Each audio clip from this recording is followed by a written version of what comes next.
আসসালামু আলাইকুম রহমতুল্লাহি ওয়া বারাকাতুহু। প্রিয় ভাই বোনেরা, সকলেই কেমন আছে? আসছে সামনে রমজান মাস, আমাদের সবারই ইফতারের দোয়া শিখা লাগবে।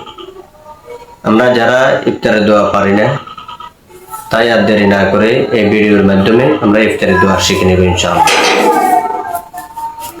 ذهب الظمأ وابتلت العروق وثبت الأجر إن شاء الله تعالى। আমি আবার বলছি, সকলে ইনশাআল্লাহ খেয়াল করে শিখে নেবেন।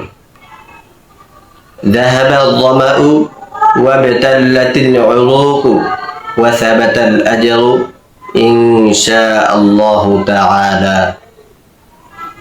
আল্লাহ পাক আমাদের সকলকে এই দোয়াগুলি শিখে আমল করার তৌফিক দান করুন, আমিন। আসসালামু আলাইকুম ওয়া রাহমাতুল্লাহি ওয়া বারাকাতুহু।